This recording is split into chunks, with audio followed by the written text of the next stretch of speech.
Coach Saban was talking about how when the quality of play is so high in the individual matchups, you're not going to necessarily dominate the opposing guy, but the hope is that over the course of the game, you win more battles than your guy does.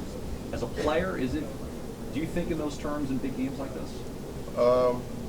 When I'm playing, I try to do my job every time, try to get to the ball, and hopefully through the course of the game, I keep wearing him down. Hopefully he doesn't wear me down, but of course of the game, you got to keep trying to wear him down, keep chopping the wood, until you finally can find a little aspect where you can break through. And that's the name of this game. You got to keep fighting because their side's not going to give up, our side's not going to give up. So you got to keep going, and something got to give. So you got to keep playing hard throughout the whole game. With all the attention on Leonard Fournette, obviously, is there anything more urgent about this game and stopping the run than any other game, or is it the same old? He's probably the best player in college football. So anytime you go into a guy like that, it's more excitement to it. But you still got to do your job. At the end of the day, you got to wrap him up just like everybody else out there. So you got to wrap him up and get everybody to keep running to the ball. But he's a great player. He's a great athlete. But you just got to run to him and wrap him up because if you don't, he'll go all day on you. How comfortable are you with the fact that you can stop the run, that they may not hurt you with the pass? How important is the secondary going to be in the back end? I believe secondary is going to step up. Some guys are going to be excited for it and they're ready for the challenge. But it's all about they let it run that ball. So they got to come downhill and run and help us out on that tough running back they got. Does it help preparing for Fournette, seeing Derrick Henry in practice every day? Oh yeah, I love going against Derrick. He makes me a better player every time I go up against him. I have to tackle Derrick, 6'4", 240. I got to wrap him up. So it's very helpful that you got a guy like Derrick out there to help you tackle a guy like Fournette. Do you guys get more physical for a player like that in practice when, last couple of games maybe you guys might have taken a little easy to get your legs back, but for a physical player like Fournette, that you have to be more physical in practice to prepare for him? I feel like my team is very physical already, but you just got to have the right mindset going up against a guy like that. It's all about having the right mindset of doing your job and your job only. You can't worry about nobody else's job. You got to take on your gap. You got to strike your block, and you got to take your guy on. It's all about the one-on-one battles in this game, and it's all about the up front because whoever dominates up front wins the game normally. So it's all about the guys up front doing their job in front seven. In your past experience, has this game been more physical than others throughout the years? Well, I think college football is just physical, period. It's going against anybody. But for the past couple years, this game has been real physical. So especially with the rivalry with Coach Saban coaching at LSU, and a bunch of guys from LSU playing against a bunch of guys from Louisiana playing against LSU. So it's a rivalry within on the team. We got a bunch of guys from Louisiana, and they got a bunch of friends on the LSU team that they go up against. And it's just a physical game, period. It's a bunch of good players that's big, physical, and fast on both sides. So it's all about whoever wants it the most at the end of the game. Going off of that, it's one of those. I mean, you guys are so good at sitting here every week.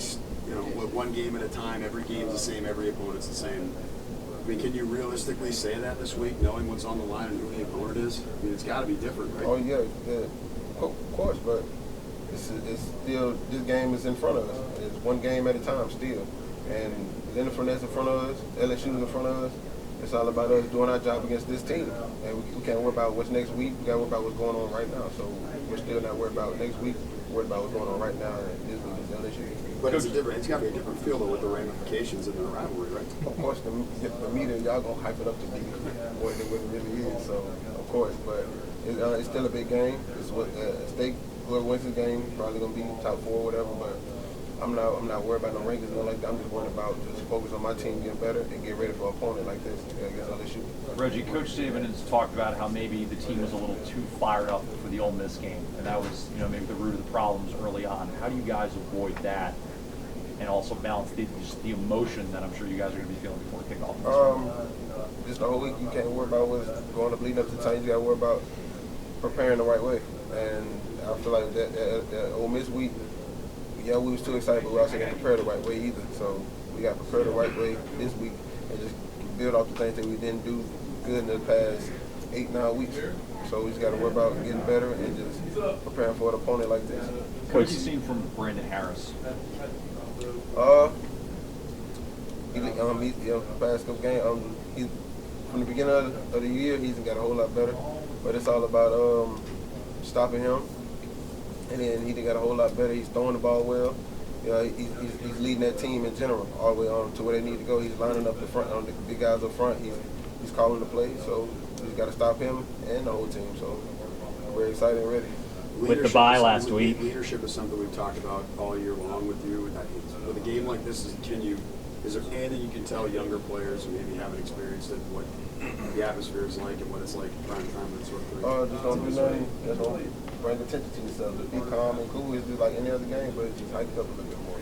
So you just got to have the right mindset. You just got to be focused and prepare the right way. And you got to tell them that the whole week and just focus in on your job, and you can't worry about what's going on the outside. You don't worry about what's going on in front of you.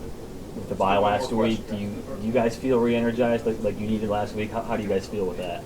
I know me personally, I feel better knowing that I ain't getting to hit nobody for a little bit. But it's good on some guys that's banged up. They got a chance to rehab and get back to not 100%, at least 80 or 90%.